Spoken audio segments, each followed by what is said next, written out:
It was about 11 o'clock in the morning. I was wearing my dark blue suit with powder blue shirt, tie, and display handkerchief, black brogues, black wool socks with dark blue clocks on them. I was neat, clean-shaven, and sober. I was everything the well-dressed private detective ought to be. I was calling on 10 million pounds.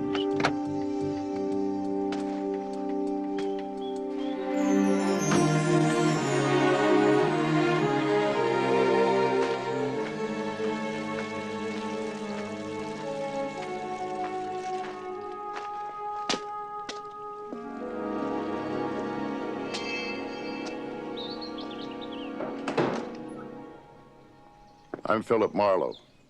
General Sternwood's expecting me. You come in, please, sir. Thank you.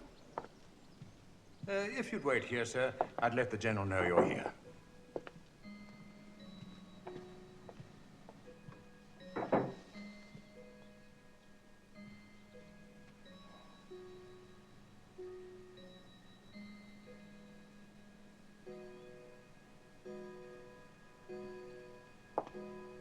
Tall, aren't you? I don't mean to be. Handsome, too. What's your name? Riley. Doghouse Riley. What do you do? I'm a detective. American? Yeah. I came over here during the war and couldn't find my way home. You making fun of me? Now, why would I do that? You are tall. Oh. I like you. Hey, wait a minute. The General will see you now, Mr. Marlowe.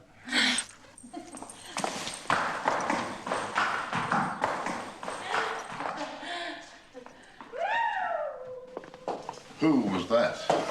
Miss Camilla Sternwood. You should start weaning her. She looks old enough.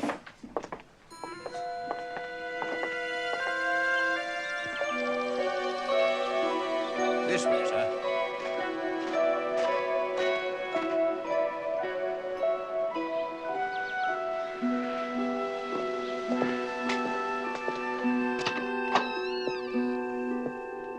In here, sir.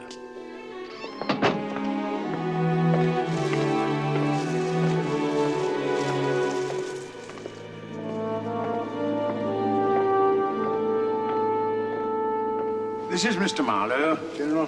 Sir? You're looking at a rather dull survival of a gaudy life.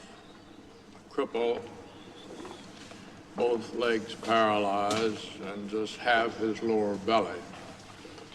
Brandy? Thank you. I used to drink this with champagne. So you know Inspector Carson? Our paths cross now and then? No, he recommended you. He said you had that American quality of insubordination. What do you know of me? Well, you're very rich. Your wife died several years ago and you moved to England. You have 2 daughters, very pretty, but a trifle wild. The older one married an Irishman called Rusty Regan. I'm very fond of Rusty. Norris. He was a breath of life to me while he lasted. What happened to him? Went away. Went away a month ago. Without even saying goodbye to me. It hurt a little. I'll be hearing from him one of these days. Meanwhile, I'm being blackmailed again. 2 or 3 months before Rusty came, a year ago, I paid £5,000 to a man by the name of Joe Brody to leave my younger daughter, Camilla, alone. I met her in the hall. Yes, I'm afraid my girls have all the usual vices. She tried to sit on my lap. I was standing up at the time. What about the note? On demand, I promised to pay Arthur Gwynne Geiger £1,000. Signed, Camilla Sternwood. I'd pay. Why? Well, it's a little money against a lot of annoyance. I have pride, sir. This bookseller, Geiger, he says this is a gambling debt. Well, I pay this. How many more will turn up? Well, in that case, I'll come down on it. You'll think a bridge fell on him. I'm sure you, Well, what are your charges, Mr. Marlowe? 50 pounds per day plus expenses, when I'm lucky. Well, that seems reasonable for removing morbid growths from people's backs. Matters in your hands. And don't ask my daughter Camilla about it. She'll just suck her thumb and look coy. And now, Mr. Marlowe, I must excuse myself.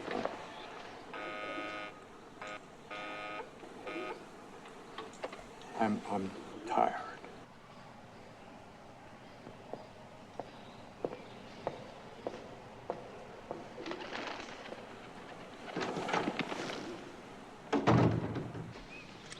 The General has instructed me to give you a check for whatever you require, sir. Instructed you how? By the way, he rang his bell, sir. You write his checks? I have that privilege, sir. That privilege should keep you from a pauper's grave. No money just yet, thanks. There is one other thing, sir. Mrs. Regan wants to see you. The General's older daughter? Yes, sir. How did she know I was here? She must have seen us go into the greenhouse, sir. She lives up there. So, you're a genuine private detective. I didn't know they really existed.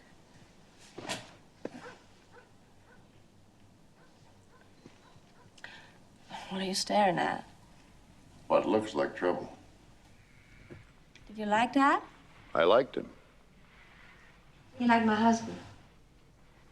Rusty. Oh, Rusty was a lot of fun for Dad. More fun for Dad than he was for me. Did he say anything about Rusty? He said something. He wants to find him? Well, yes and no. I don't see what there is to be cagey about. I don't like your manners. No, I grieve over them myself in the long, lonely winter evenings. What is it you're afraid of, Mrs. Regan? Then he didn't want to see you about Rusty? Why don't you ask him? Forget it. Please, Mr. Marlowe.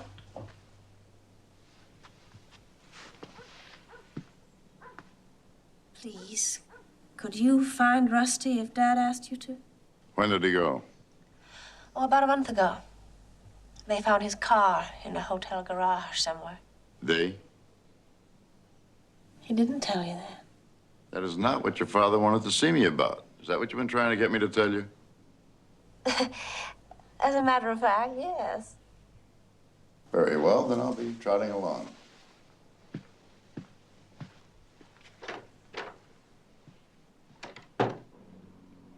She had lovely legs, I will say that for her. I did a little superficial research, even though the job her father had given me was a lawyer's job. If Mr. Arthur Gwynne Geiger, rare books and first editions, turned out to be a blackmailer, it was still a lawyer's job. Unless there was a lot more to it than met the eye. At a casual glance, I thought I might have a lot of fun finding out.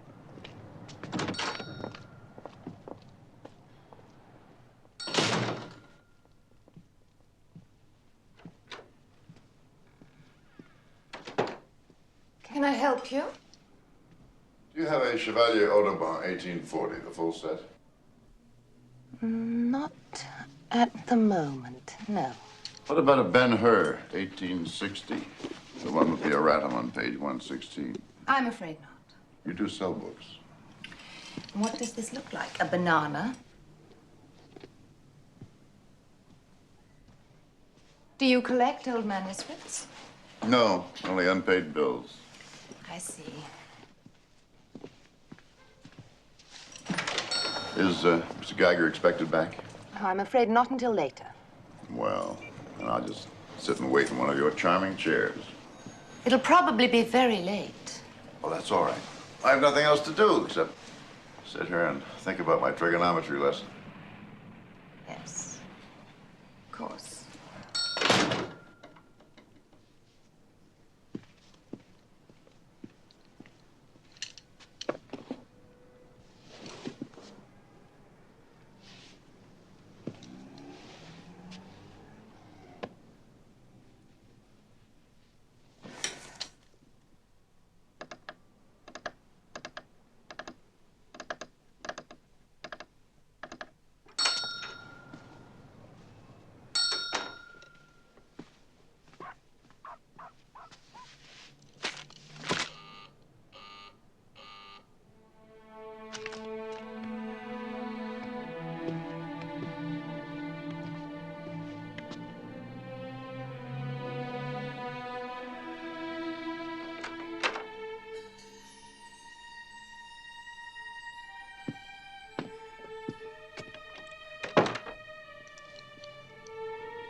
I knew what the book would be, of course. Handsomely printed, indescribably filthy. A book to rent from a library of elaborate smut. On my way back to the shop, I'd asked about Mr. Arthur Gwynne Geiger, the librarian. I'd learned that he was about 50, tall, with a glass eye. He drove a beige Alvis car.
All right, now, Dopey.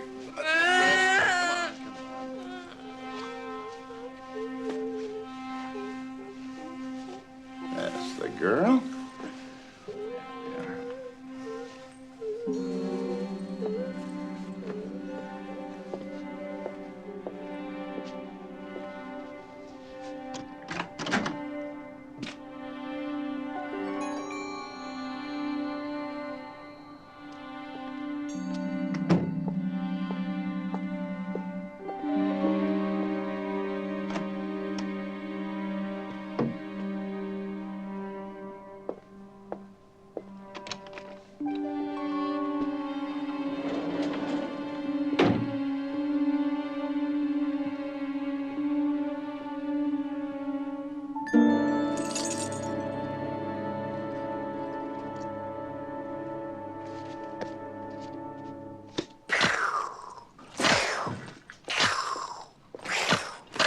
Sorry, honey, you're too late. They've already taken your pictures away. Come on, now let's go home. Come on.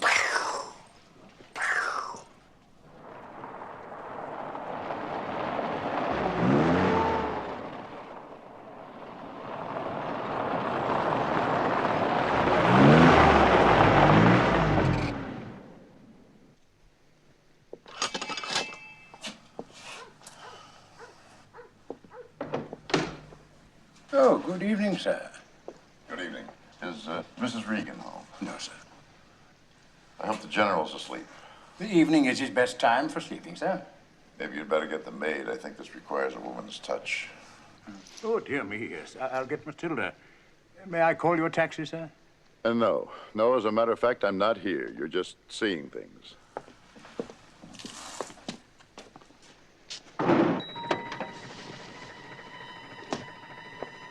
Thank you. Thank you.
I'd told a dying old man that I'd come down on a blackmailer. But someone else had done it for me with a gun. I was left with the book from Geiger's bedroom. It seemed to be a lot of names and addresses, all in code. Probably his customers, and probably people like Camilla Sternwood, who he was blackmailing. Yeah. Morning, Marlowe. It's Carson. Did you see General Sternwood? Uh-huh. Then perhaps you know why his Bentley is washing about in the sea near Ramsgate. The car's a mess, and so's the man inside it. I'm driving down to take a look. Interested?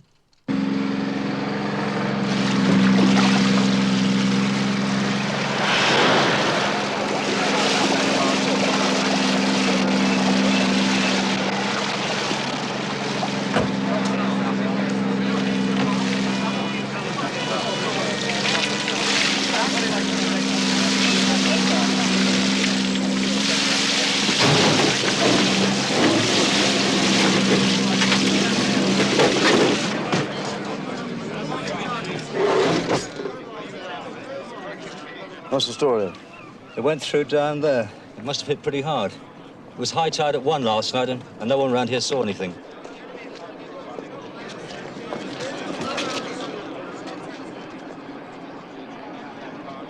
Broken neck seems to be the cause of death. What about that bruise? Looks like someone hit him while he was alive. I'd say suicide. He plowed an awfully straight furrow down the pier. We don't suspect foul play.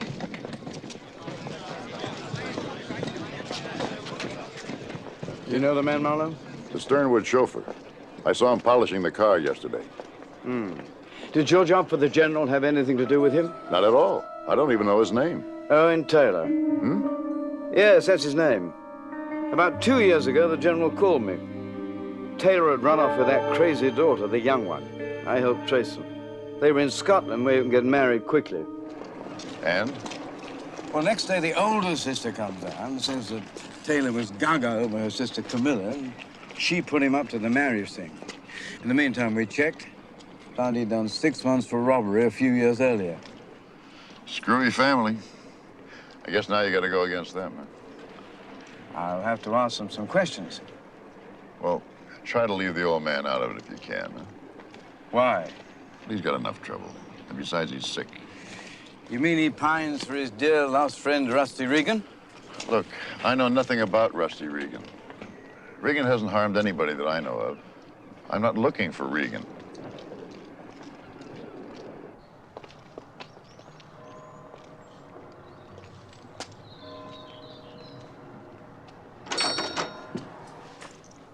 Oh, it's you. Is the Geiger in today? No, I'm afraid he's not. What was it that you wanted? I was just kidding about those first editions I asked for. I have to be very careful. I've got something that Geiger wants. Oh, a salesman. You better come back tomorrow, then. Hey, knock it off. I'm in the business, too. Look, if he's sick, I could go on up to the house. I haven't got forever. That wouldn't do any good. I told you he's out of town. Now just come back tomorrow.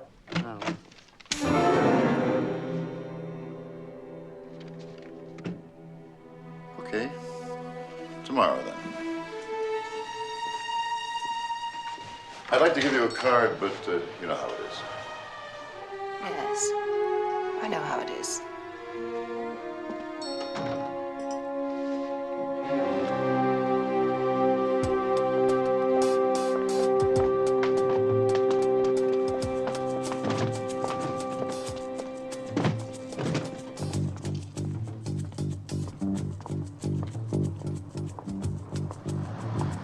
Taxi.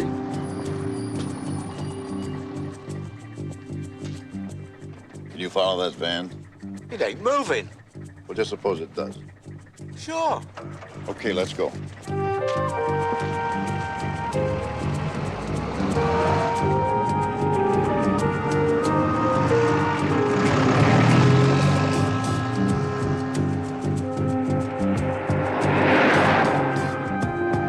We're gonna lose them. Can't you go faster? Oh, be quiet.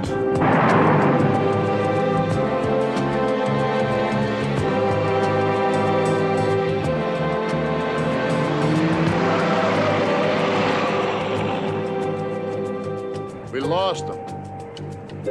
What the hell? Try left. I said turn left. Look, if you don't like my driving, you know what you can do. Stop here.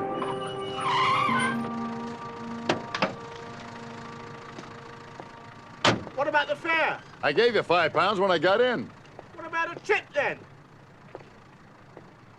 Bloody convertible. The name on the bell read J. Brody. A man called Joe Brody had received £5,000 from General Sternwood to stop playing with Camilla and find some other little girl to play with. It could be the same J. Brody. Are those from my friend Joe Brody in number 3? Yeah. £100 a box, easy. And I've got a bad back. Well, you shouldn't join if you can't take a joke. Thanks.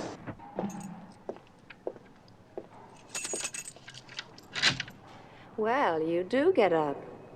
Well, doesn't everyone? Eventually. I'm sorry about yesterday. Perhaps I was a little rude. We were both rude.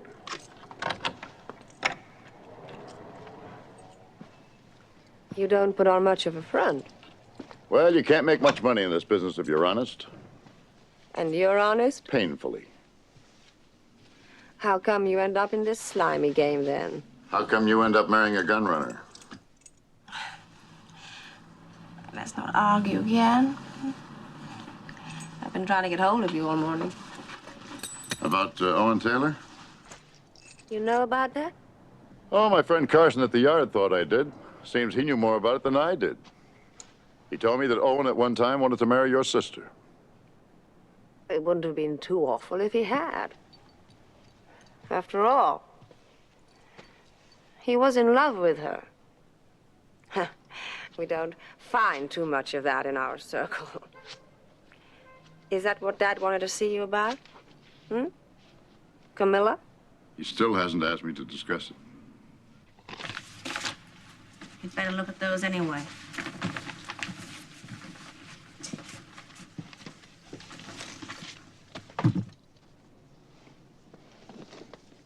How much do they want?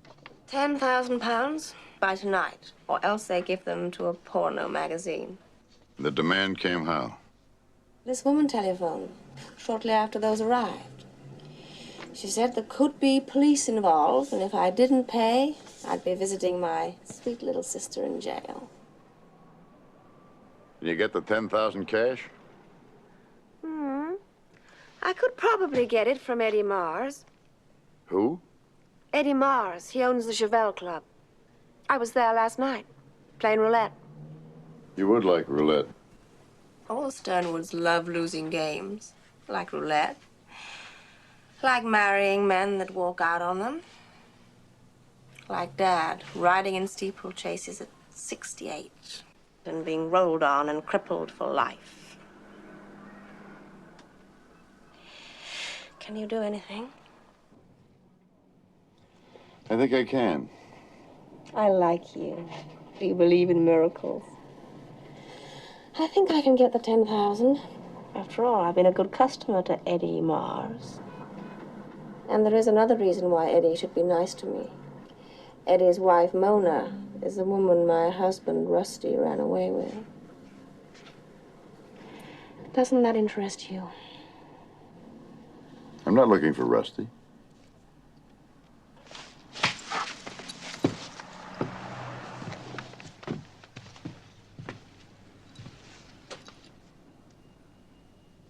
She has a great little body, doesn't she? Yeah. You know, you should see mine sometime.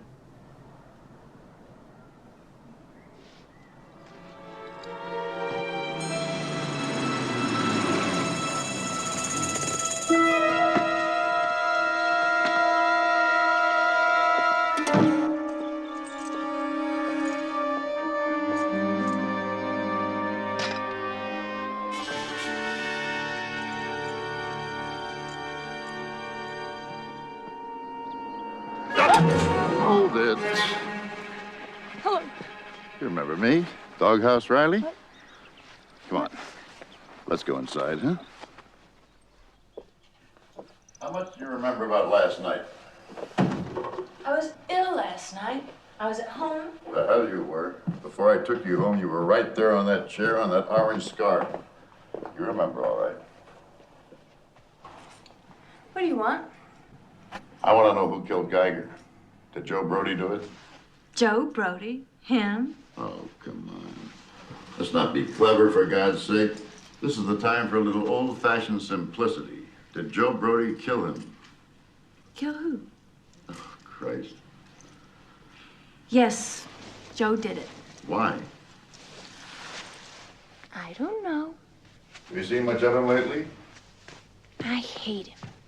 And you'd like to see him turned in for the killing, huh?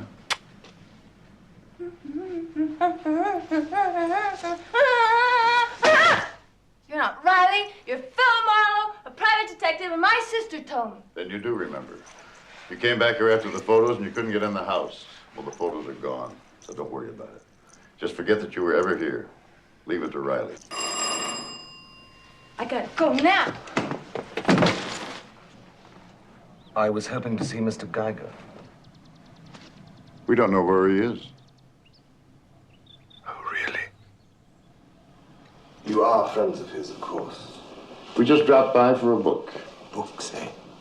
Yeah. Well, we'll trot along now. The little lady can go. But I'd like to talk to you, sir. Stay a while.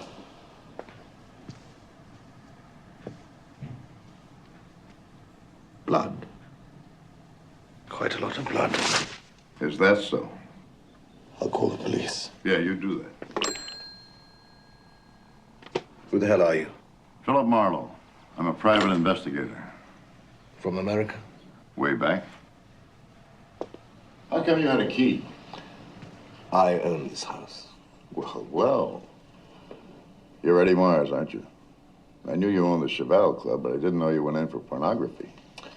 I'm after Geiger for personal reasons.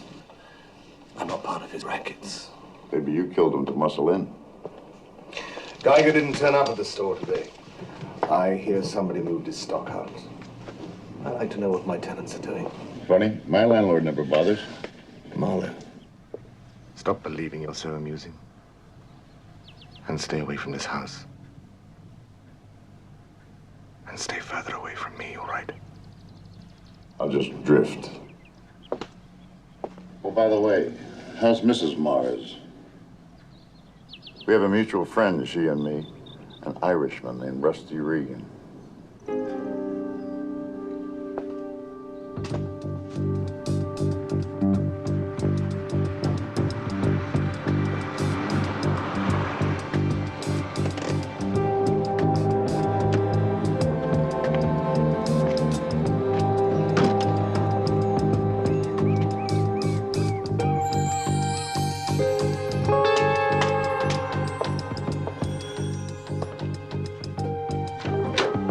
Joe Brody?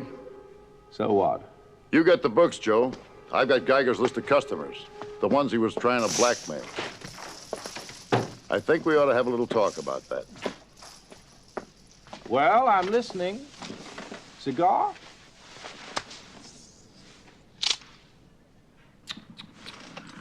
So many guns lately, so few brains. Why did you come here?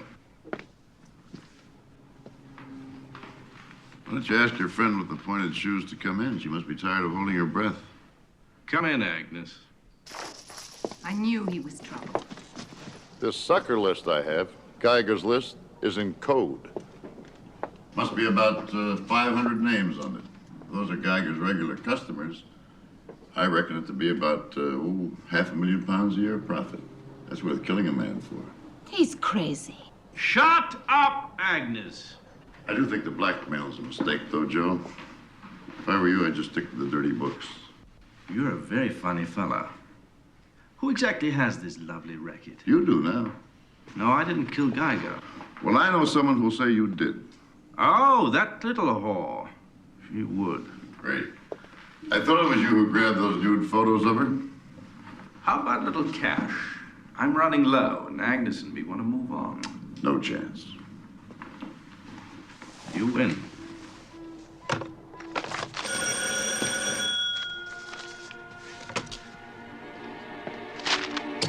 Keep him covered. If he gets jumpy, use your own judgment.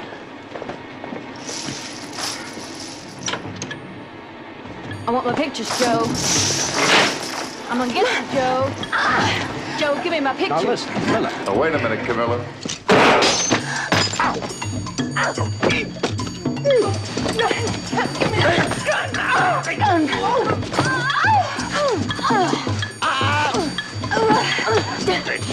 Christ, don't let her kill me! Just stay put, you'll be all right. Come on, honey, get up from there. You look like a Pekingese. Some photos, Joe. Give. Is this the lot? Yep. Can I have my photos? Later. I'll take care of these. You go on home. Home? Yeah. You go home and wait for me. You take care of Camilla, don't you? Check. Can I have my gun? Later. Camilla likes you a lot.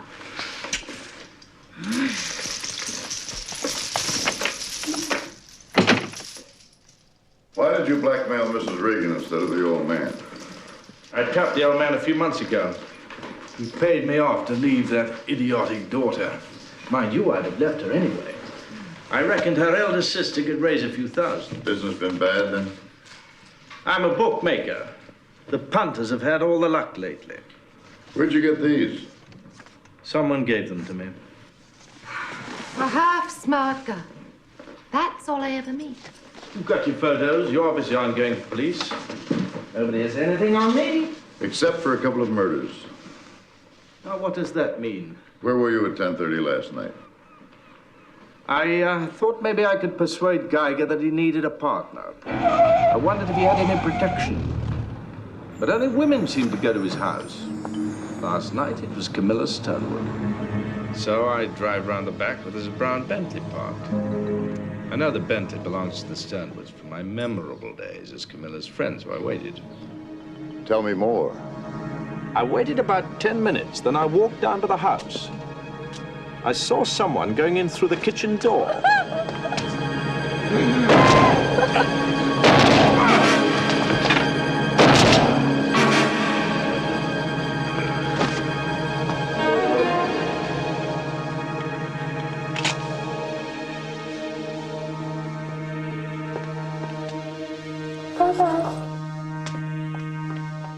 I saw the killer come running down the back garden, into the Bentley, and off. So you went after him and took the negatives. I followed him quite a long way. Then, the kid skidded into a phone box and I caught up with him.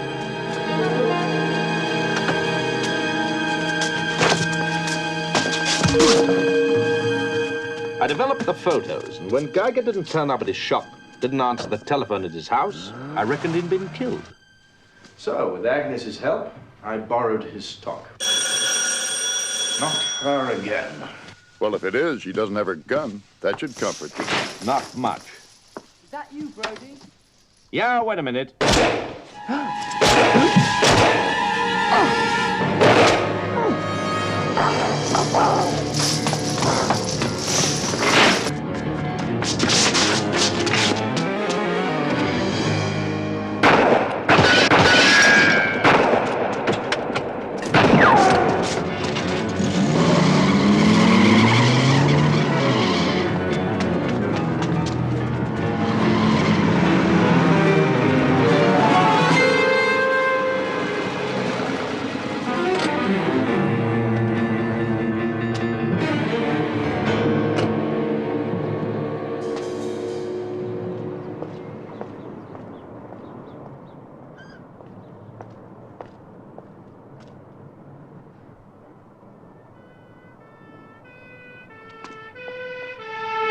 Near the cops.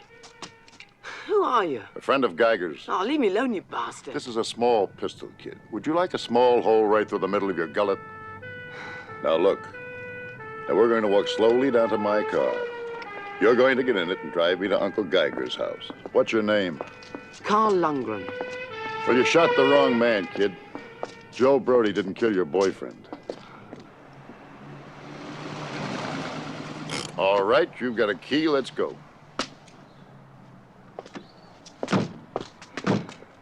Who says I have a key? Your friend Geiger gave you a key.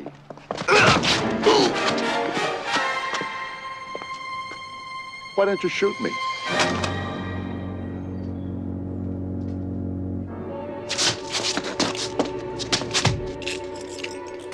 Seems to be 3 people who have a key to this house. You, me, and Eddie Mars.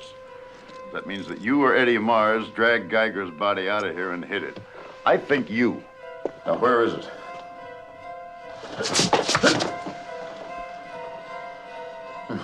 You are so helpful.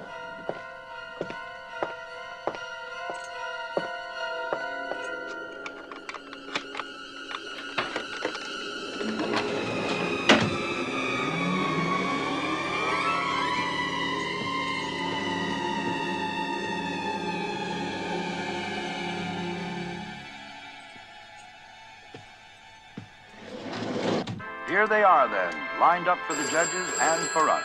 68 of the world's most beautiful girls for the Miss World contest. Favorite with the bookies is Miss Guatemala. Her hobbies is croquet and reading... What, Marlowe? I said I've been very busy these past several hours. I think it's time we all had a little get-together.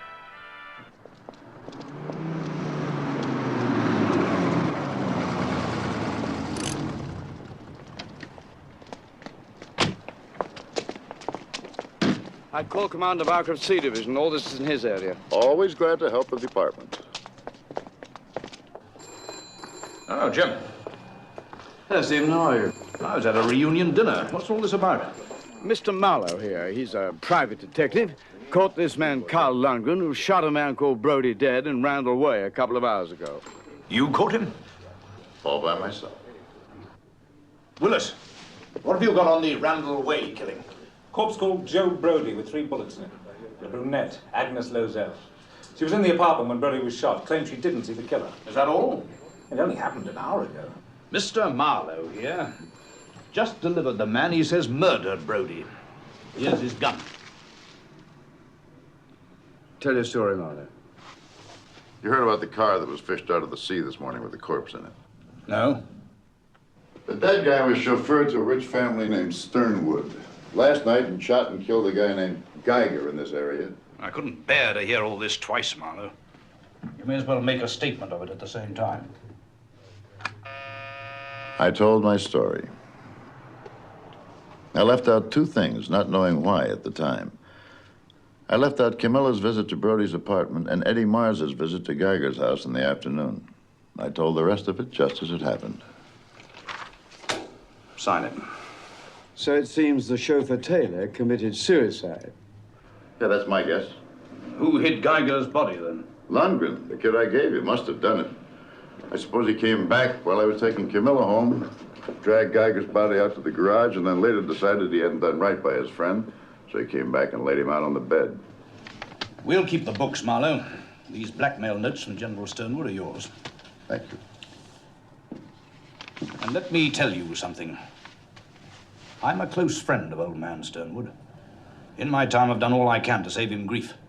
But in the long run, those girls of his are bound to do something no one can hush up. This didn't start with Geiger. It started with Rusty Regan disappearing. What started?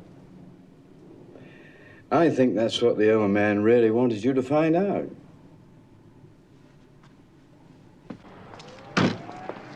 It was close to 11 when I got back to my apartment.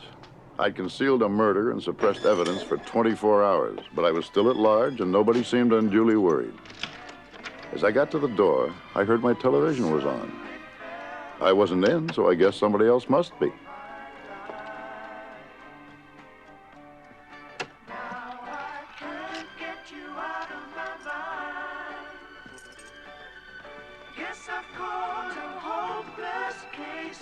My, we are tough tonight.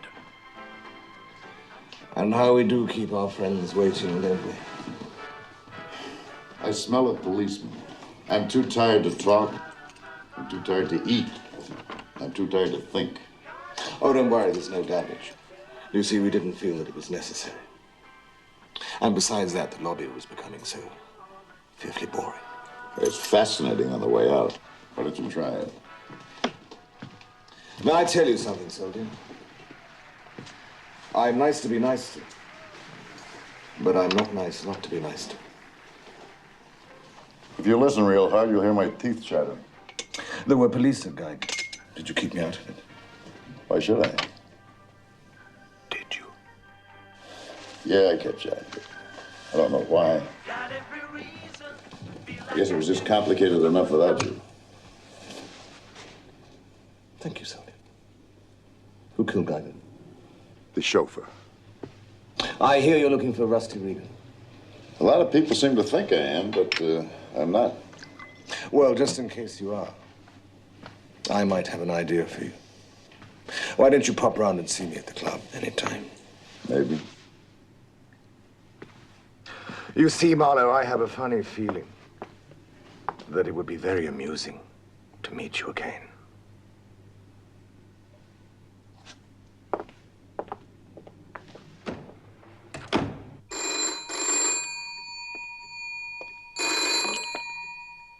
General Sternwood's residence? This is Marlowe. Remember me? Mr. Marlowe, of course. Is Mrs. Regan in? I believe so, sir. Shall I just go and see? No, just give her a message, will you? Tell her that I have the pictures, all of them, and that everything is all right. You got that? Oh, yes, you have the pictures. And everything is all right. May I say thank you, sir? Of course. Carson asked me to help you, Mr. Marlowe. That's as much as I can. There are 17,000 or so people reported missing at this moment. And, you know, we don't find many of them. If murder's suspected or something like that, there's a big search otherwise. Here's the file on Rusty Regan. Look at it, take notes. Mustn't leave my office. The general took a great fancy to him. You know, he's crippled and lonely, and Regan used to sit around and keep him company. Do you know Eddie Mars, who owns the Cheval Club? I know of him, yes. Some say Regan went off with his wife, Mona. Well, if this is a picture of wife Mona, I don't blame him. You think Regan was killed? He sold arms to the Irish, took risks. But normally, if they're murdered, we find them. If the general's so interested, he should offer a reward for Regan. The government doesn't give us the kind of money it takes. Do you think Eddie Mars killed them both? I think the same as you think, Inspector. That he ran off with a woman who meant a lot more to him than a rich wife that he couldn't get along with. You met Mrs. Regan? Well, she'd make a jazzy weekend, but she'd be a bit wearing for a steady diet. My wife wouldn't even make a jazzy weekend. I never married.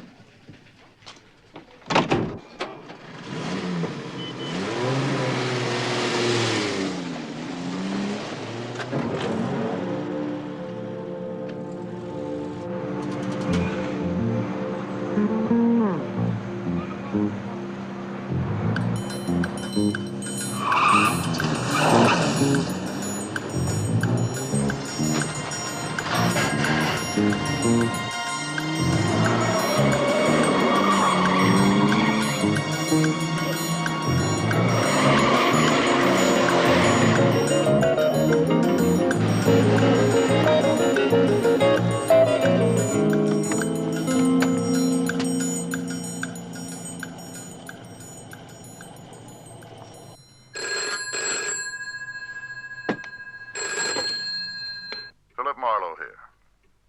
Norris here, sir. General Sternwood is not feeling well, but I read the papers to him, and he assumes that your investigations are now complete. And he has instructed me to send you a check for £500. Well, that's very generous of him. I'll return the notes he gave me and destroy the photos. Then we may consider the matter concluded, sir? Why not? Very well, sir.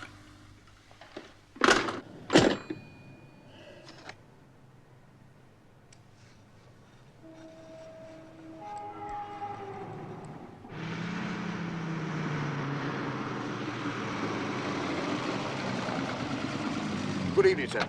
Good evening. Benny, the gentleman's car.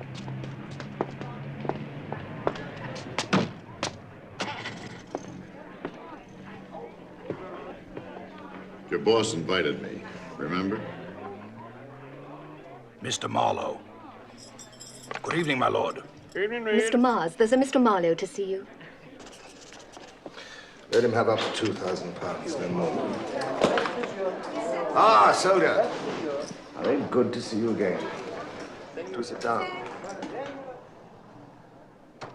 Ah, well, maybe a drink. You hinted that you had something for me. What is it? Have you been here before? No, I don't get any kick out of gambling. There's a friend of yours in there gaming on the wheels. I hear she's doing rather well. Charlotte Regan? Tell me, soldier, how much do I owe you? Owe me for what? For keeping me out of the newspapers. You said you had some information. Information. Information. About what? You have a short memory. Rusty Regan. Oh, that. I heard you got all that from Gregory at Scotland Yard. You heard? Yes, well, we are good friends, he and I. Look, Soda, you've been good to me. I'm used to paying people who are good to me. I didn't come here to make a touch. I get paid for what I do. Not very much by your standards, but I make out. You didn't knock Regan off yourself, did you? No. Did you think I had? I wouldn't put it past you. I thought you weren't looking for Rusty Regan. I know someone who would like to know where he is. General Sternwood. Geiger was trying to blackmail the general. The general didn't say so, but I figured he was scared that Rusty Regan might be behind it. Yeah, well, Geiger worked that on everybody. He'd get some notes that weren't legal and try it on. If it didn't work, he'd just drop it. Well, he certainly dropped it this time. Dropped it and fell on it. Look, Marlowe, you're looking for Geiger. Geiger's dead, isn't he? You're finished. That's right. Finished and paid off. I think I'll take a walk around the club. The door over there leads out behind the tables. Thanks, but I'll go in the same way the suckers enter. We are still friends, aren't we, Soldier? Sure we are. Then maybe one day I'll be able to do you a real favor.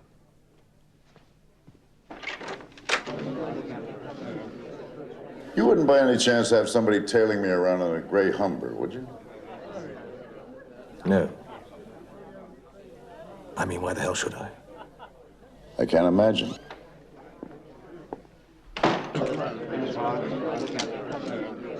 Place your bets, please.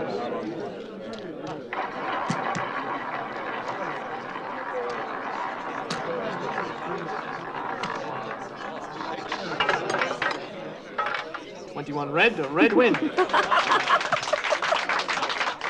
Scotch and water, please. Get it. Place your bets, please. Bottle of Dom Perignon, George, for the lady in pink. Doing all right for a change, is she? 8 straight wins in a row. 15 red, red win. She can't lose, can she? You want to bet?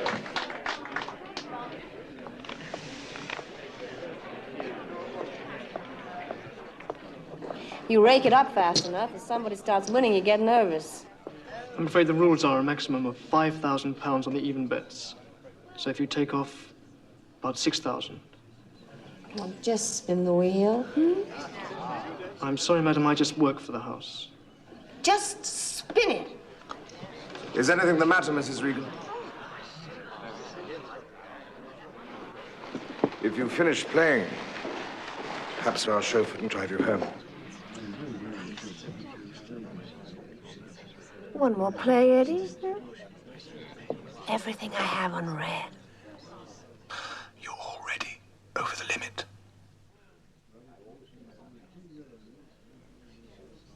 If nobody else objects.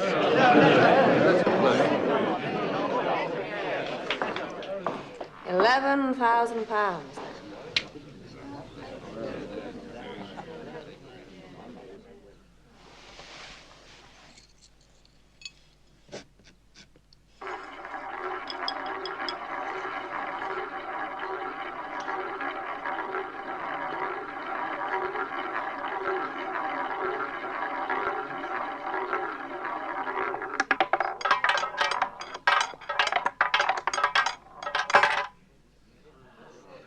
$7 red, red win.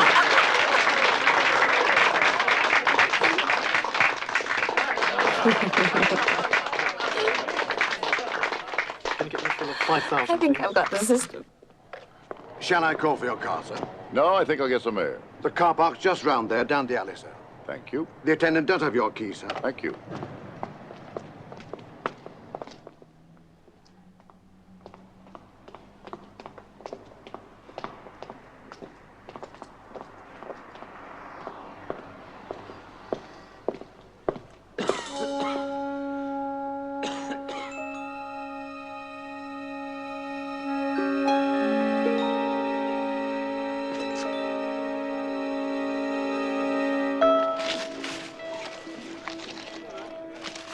Quitting while you're ahead?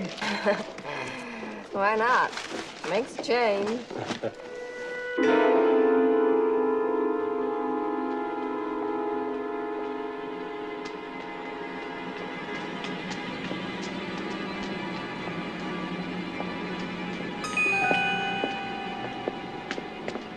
It's a gun, lady. Yell and it's all over. Hello, Lanny. I told you, never do that. You're covered. Marlowe. Good guess. Now set the bag down between your feet, slow and easy.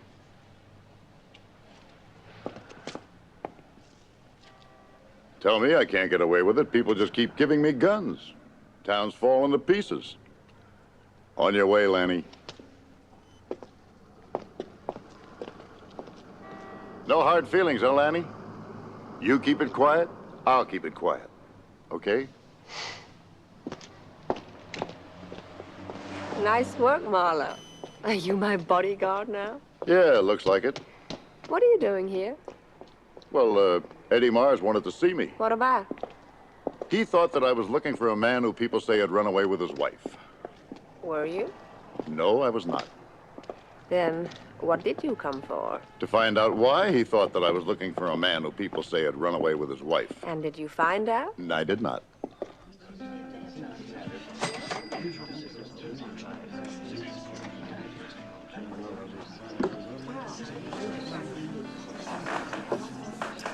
What's Eddie Mars got on you? He just doesn't like me winning, that's all. Suppose he's the one who sent that Lugan after you? Lugan? The guy with the gun. Are you a Lugan? A Lugan is on the wrong side of the fence. Is there a wrong side? What's Eddie Mars got on you? You mean a hole of some sort? Yeah, Wittier, Marlowe. I don't pretend to be witty. How's the general? Not good. Do not want him to die hating us.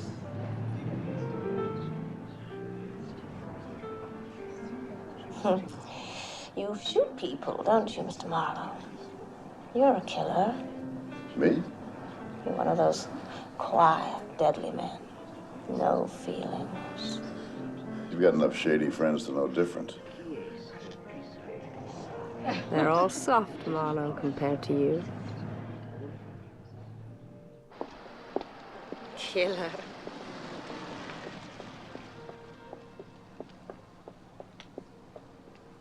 Where do you live?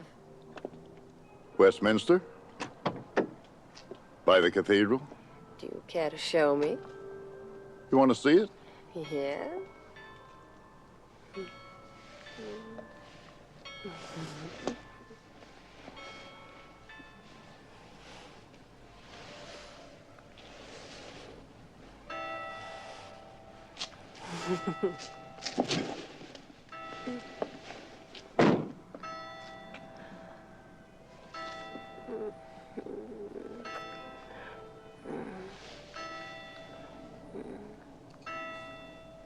What's Eddie Mars got on you?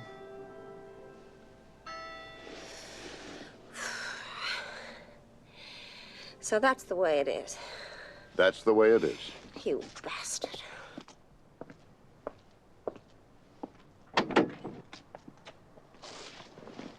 You rotten bastard. Look, kissing you is nice, but your father did not hire me to sleep with you. What's Eddie Mars got on you? Say that again and I'll scream. Go ahead, scream. Why do you think he has anything on me? Oh, come on. He let you win a lot of money, and then he has some comedian come after you with a gun and take it away? You're not even surprised. I think it's all an act.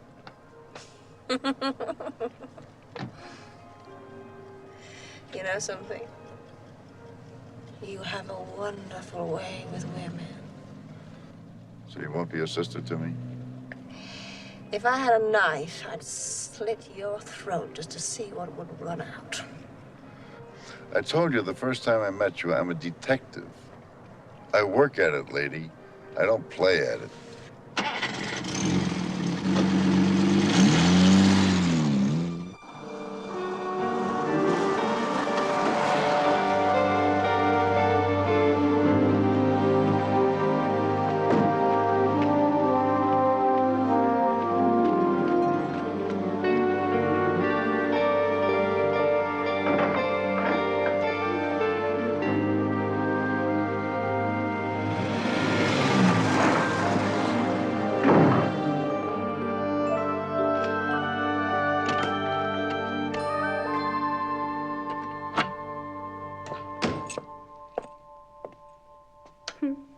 Hi.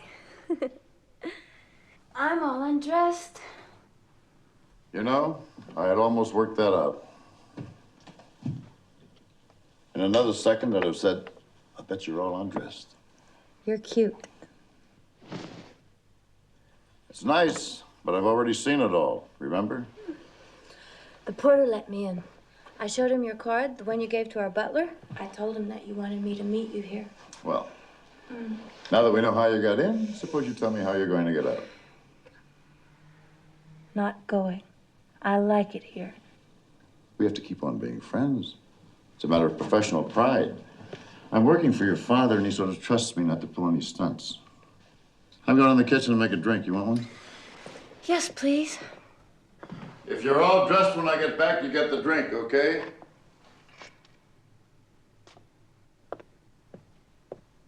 Gimme. No. Not till you get dressed. You jerk. I will give you 3 minutes to get yourself dressed and get out of here. If you're not out by then, I will throw you out and you can get dressed in the hall. Now get started.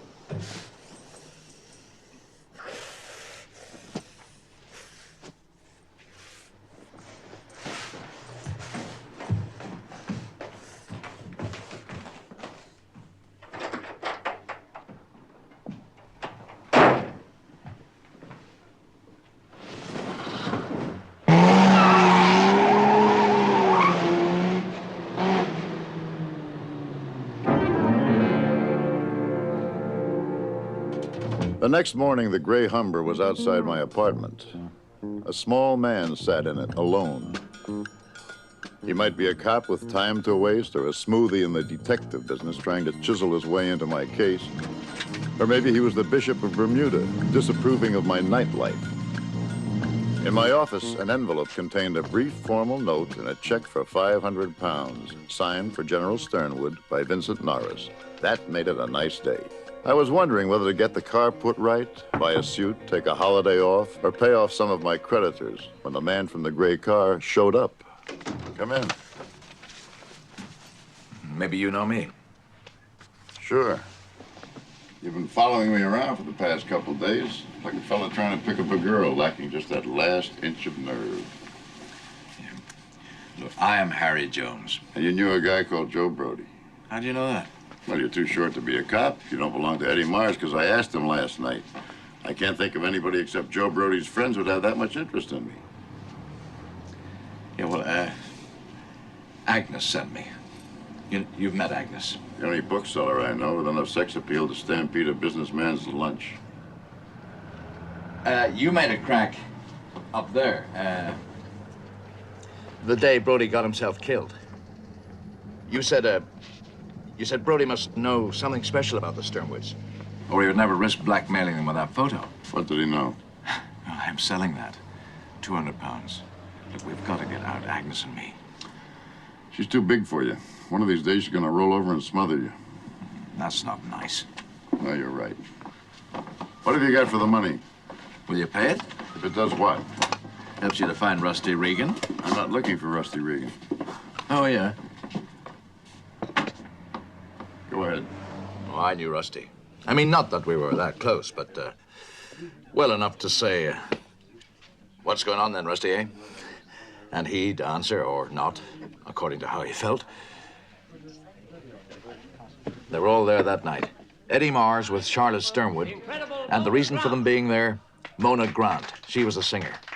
Mars was mad about her, and so was Rusty. Charlotte Sternwood, well, she just hung around the joints like she couldn't sleep nights. Won't somebody dance with me? Start up a... Eddie Mars got Mona Grant, the singer. They married, and Rusty got sore and married Charlotte Sternwood. Well, the marriage was a bit, and Rusty started to see Mona, the singer. And then they both vanish. Together, people said. Most of that's on the record, Harry. That's not worth 200 pounds. Yeah, but then a new fella enters the scene. Lash Canino. Who? Lash Canino, the brown man. I was in this pub seat collecting bets for Joe Brody. And suddenly, there he is, the brown man. Brown suit, brown shirt, brown car, brown girl he had too. And a foot. Well, he'd been shot, hadn't he? Left leg all in plaster. Now this guy, Canino, is tough like some guys think they're tough. He'd bump a guy off between drinks. Eddie Mars calls him in when he has something special. At the office, I tell Joe I seen Canino. He puts that together with Rusty and Mona disappearing. Well, Joe collected 5,000 from the Sternwood family once before.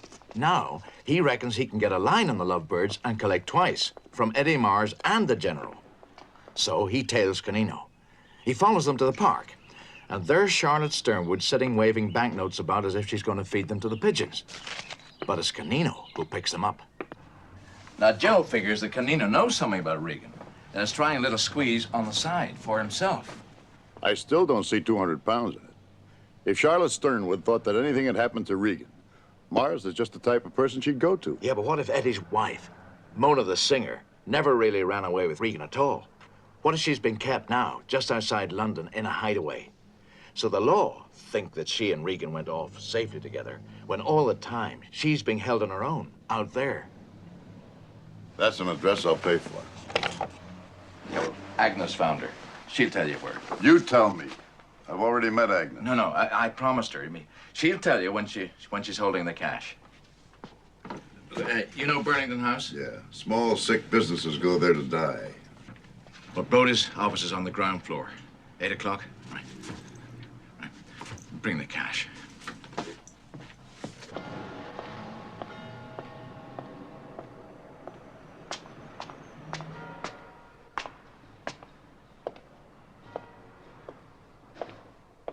Harry, Eddie doesn't like you seeing private detectives. That's naughty. You don't know that I am. Marlowe told Eddie Mars that someone followed him in a gray Hummer. Your car, Harry. Agnes wants to sell some information to it. We need money to get out. Sell what? Photos, you see. Photos of the Sternwood girl that Geiger took. Our information is that Marlowe already has her. No, Agnes kept some, you see. She's like that. And where is Agnes? I don't know. I don't want to get her into this. Mr. Well, she is, she's at 68 Redlands Court, Kensington.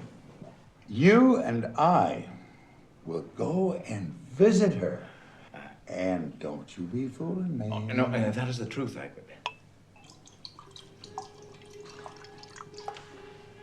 Here's to the truth. Ha! To Agnes and the truth, Harry.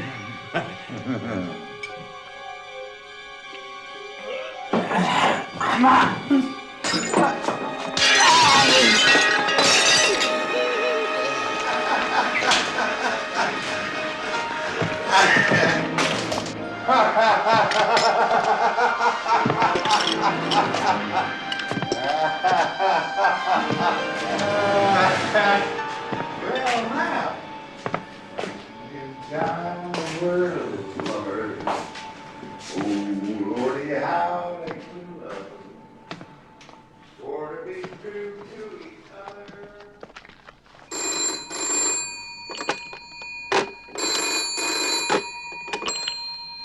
Hello. Is Harry there? Not at the moment, Agnes. Marlowe. Where is he? Look, I've got the 200 pounds. If you'll give me the address, I'll bring it to you. Do you know the Italian gardens in Hyde Park?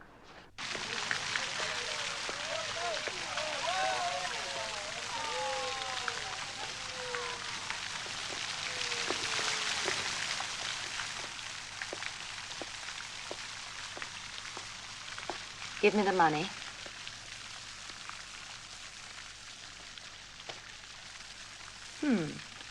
This should get me away. What happened to Harry? Canino got wise to him. Now forget about Harry. What about my information? Joe was tailing Canino whenever he could. He saw something in it. Yeah, Harry already told me that. About 2 weeks ago, he followed him up the A1 to a turnoff near Climpton. Then he lost him. It became a thing with him.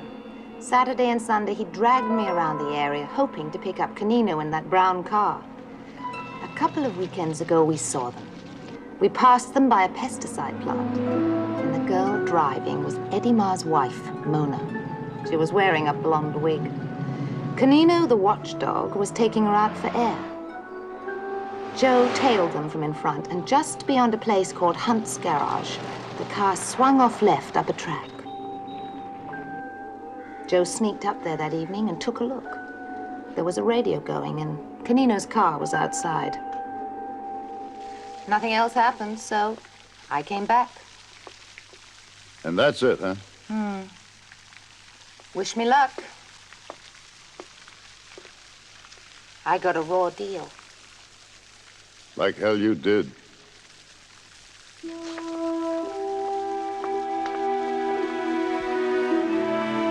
Agnes was wiping herself off the slate for good.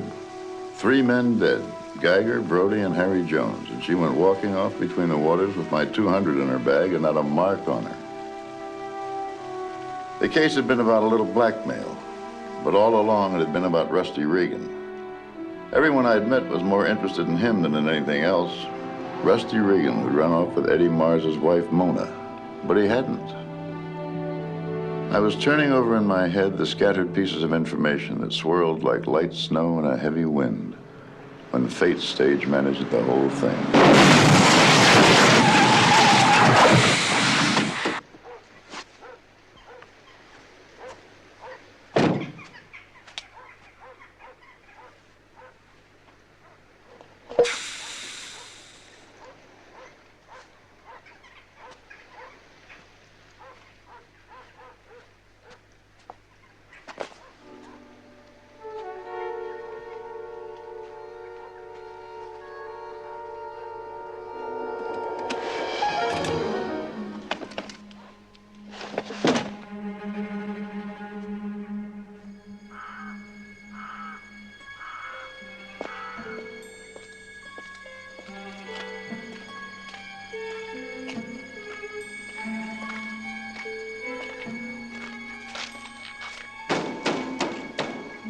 We're closed. Open up, Lou. Come in. 3 men beat and robbed a couple up the road last week. So we lock up tonight. Well, I've got 2 flat tires and only 1 spare back there. I need help. Clifton's 2 miles up the road. Try there. The road's full of tacks. Somebody ought to sweep them up. Lou, you do operate a garage. Now give the man a hand. Well, they sent those tacks off the road. I skidded on the curb. Lou, take 2 jacks. Right. Where are you headed for? London. Well, he'll be a while. Drink?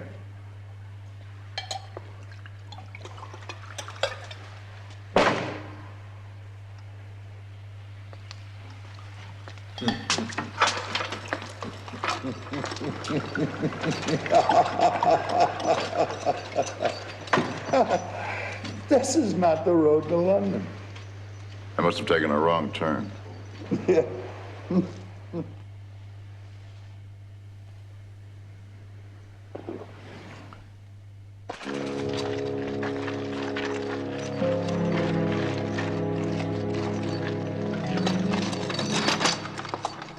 Decent old car you got there.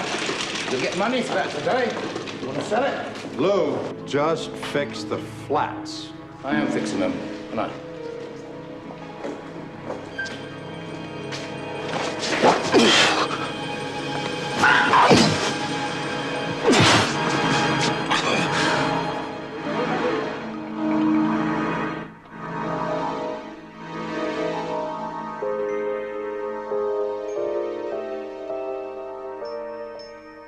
You slept well, Mr. Marlowe. What time is it? 12:30. You have a date? Maybe. Where are your boys? Out digging a grave? They had to go somewhere. Leaving you alone? You don't look too dangerous. I thought they were keeping you prisoner. Then why did you stick your neck out? Eddie wasn't doing you any harm? You know perfectly well, if I didn't hide out, the police would be quite certain Eddie murdered Rusty Regan. Eddie did murder Rusty Regan. Eddie didn't do anything. He's not a killer. Well, not personally, no. He has Canino. Canino killed a man tonight. Harmless little man who was only trying to help someone. I saw him do it. I don't believe Eddie was in on that. I thought platinum hair went out of style. It's a wig, silly. Till mine grows out. Who did that to you? I did, why? Yeah, why? To show Eddie I'd do what he wanted me to do. Hide out. That he didn't need to have me guarded. I wouldn't let him down. I love him. Good grief. Excuse me. Going? So soon? I've been stuck here for 2 hours drinking lager. Nature called. I'll wait for you.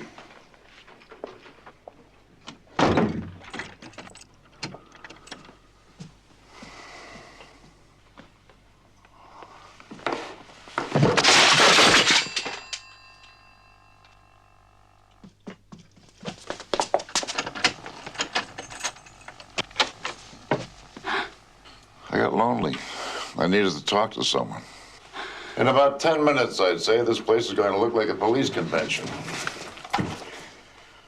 It'll be a lot better for you if I'm not tied to this chair.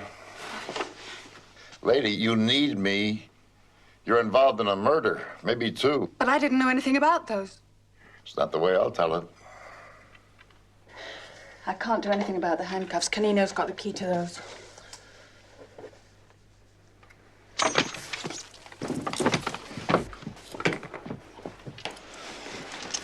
Better come with me if you want to keep on living.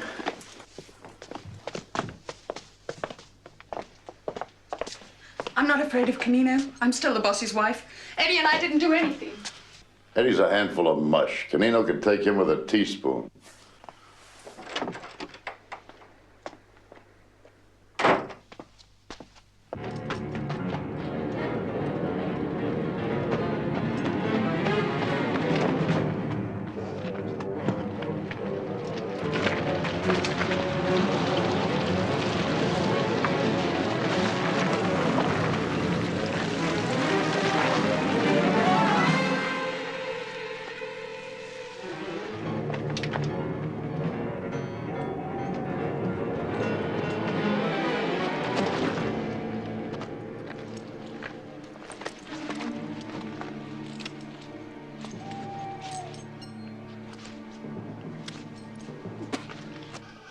What do you mean you can't find him?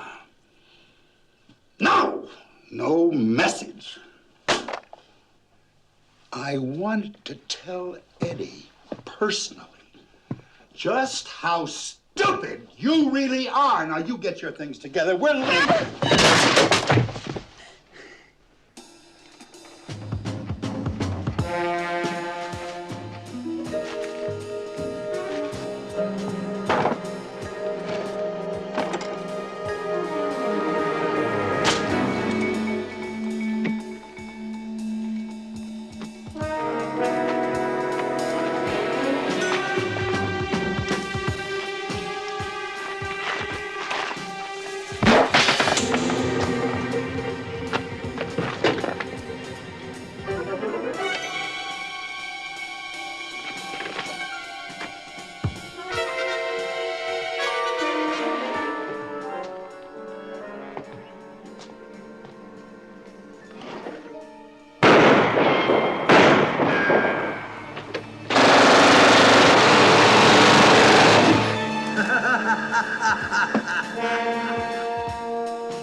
You're playing too rough, Marlowe. There have been a lot of killings going on around here. I haven't been getting my fair share. You're lucky the girl's story backs you. I guess it comes under self-defense. And what does Eddie Mars come under? He's here. We're very big on statements today. He admits he hit his wife. He even agrees it's rather silly. He says he knew Canino, but only as a customer. He didn't know Harry Jones. Geiger was his tenant. So Mars just walks away free and happy, huh? Unless you've got some real evidence. Do you still think you can find Regan? I do not. I'm not even going to try.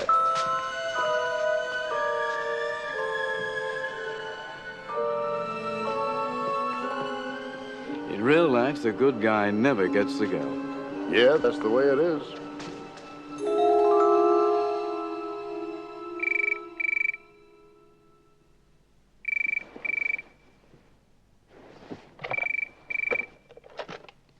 Yeah. Mr. Marlowe? The General would like to see you if it's convenient, sir. Well, it's 2 o'clock now. I can be there in an hour. Thank you.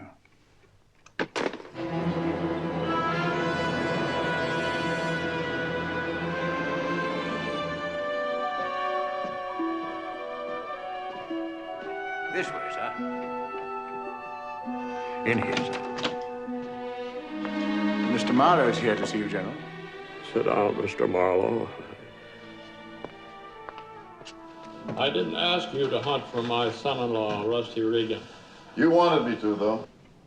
Well, you assume a great deal. I usually ask for what I want. I think you put those Geiger notes up to me as a test. Your man Norris thought with Geiger dead, the case was over. And you didn't. Now, why would a man like Geiger give you evidence of debt and expect you to pay up like a gentleman? He wanted to find out if anything was pressuring you. If there was, you'd pay.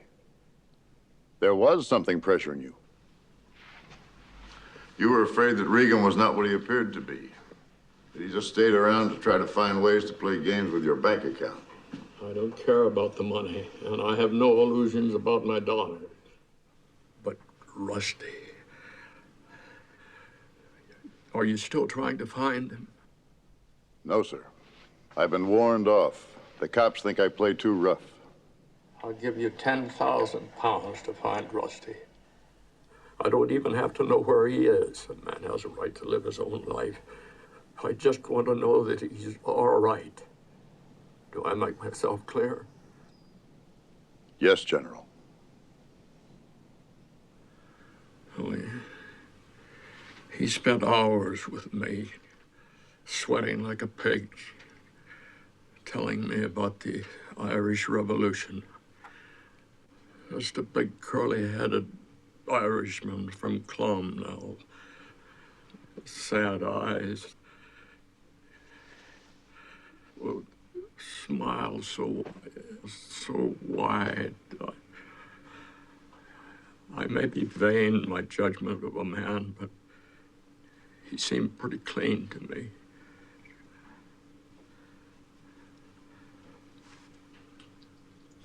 Find him for me, Marlowe.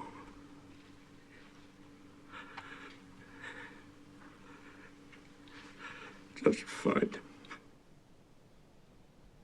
I'll try, sir. You'd better get some rest.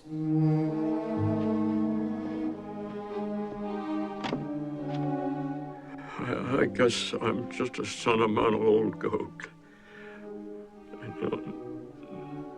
No soldier at all.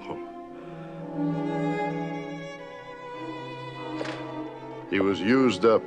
He looked more like a dead man than most dead men look. But at last he'd asked for what he'd wanted all along. Rusty Regan. Regan who hadn't gone off with Mona the singer. I felt the answer was very close. Maybe right here in the General's backyard. Bored? You're not angry with me? I must say, for people with money, you and your sister don't seem to have much fun. Here, I brought your artillery back to you. I've cleaned it and loaded it up for you. Take my advice. Don't shoot any people with it until you learn how to be a better shot. Teach me. Huh? Teach me to shoot. I like that. Here? It's against the law. I know where. Down by the old ruins. Teach me? All right.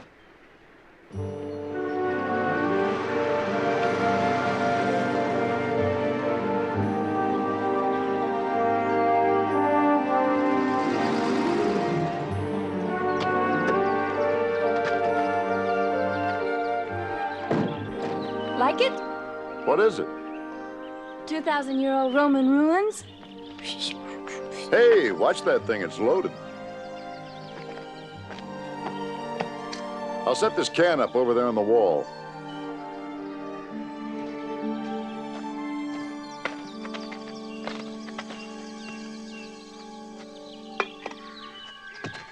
Now, don't start shooting till I'm back beside you, okay? Okay.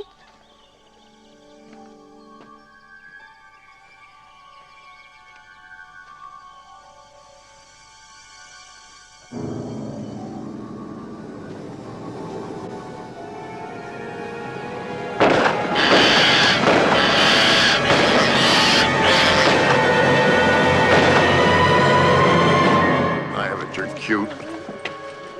It's a good thing I loaded this thing with blanks. I had a hunch what you might do.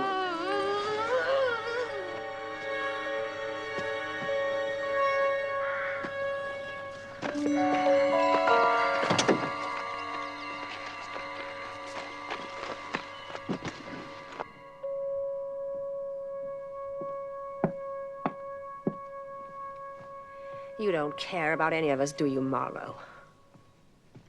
You killed a man last night, and now you have to come here and frighten my sister into a fit. Well? How is she? Well, she's all right, I suppose. She's fast asleep. What did you do to her? Absolutely nothing. I came back to the house after seeing your father. I gave her back something I had which belonged to her. She wanted me to teach her to shoot. She wanted me to see an old ruined castle. She wanted to kill me. She fired all 6 shots straight at me. Sweet little thing, isn't she? Hard to prove. Prove what? That she fired at you. You're alone, the two of you. You can't prove a thing. I was thinking of another day when there were real bullets in that gun. I was thinking of the day that Rusty Regan disappeared. I came home the other night and found her naked in my bed. I threw her out. I guess Regan must have done the same thing at some time. You can't do that to Camilla.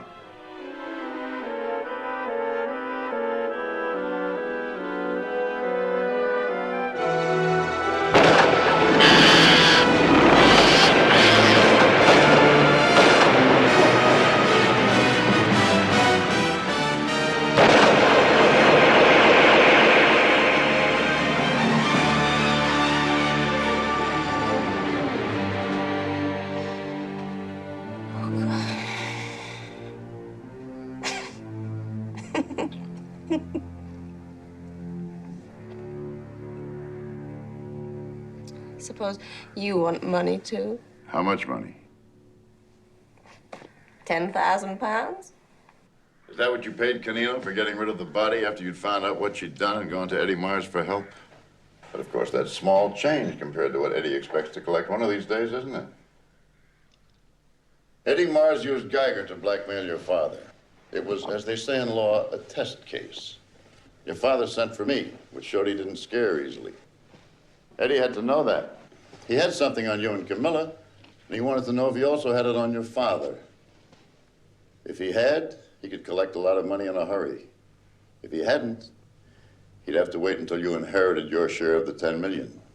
So he stage managed his wife's disappearance with Rusty Regan to fend off any inquiries. He didn't want that body found.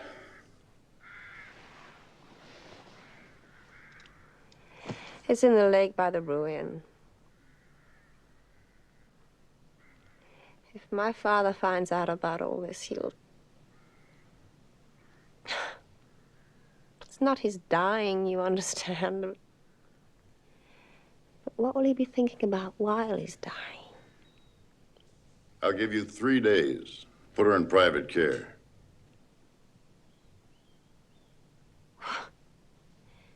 You don't want money? Oh, sure. All I itch for is money. I'm so greedy that for 50 pounds a day, plus expenses on the days I work, I risk my future, the hatred of the cops, of Eddie Mars and his pals. I dodge bullets and put up with saps and say thank you very much. If you have any further trouble, please call me. I'll just put my card here on the table. I do all that for a few pounds, and maybe just a bit to protect what little pride a sick and broken old man has in his family, so that he can believe that his blood is not poison, that his little girls, though they may be a trifle wild, are not perverts and killers.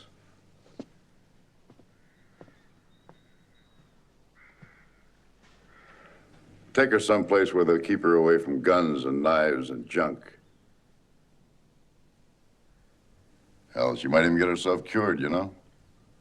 It's been done.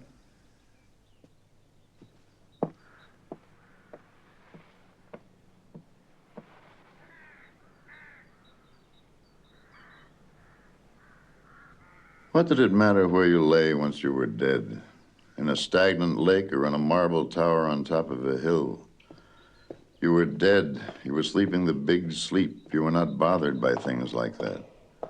Oil and water were the same as wind and air to you. You just slept the big sleep, not caring about the nastiness of how you died or where you fell. Me, I was part of the nastiness now. Far more a part of it than Rusty Regan was. But the old man didn't have to be. He could lie quiet in his canopied bed with his bloodless hands folded on the sheet, waiting. His heart was a brief, uncertain murmur. His thoughts were as gray as ashes. And in a little while, he too like Rusty Regan, would be sleeping the big sleep.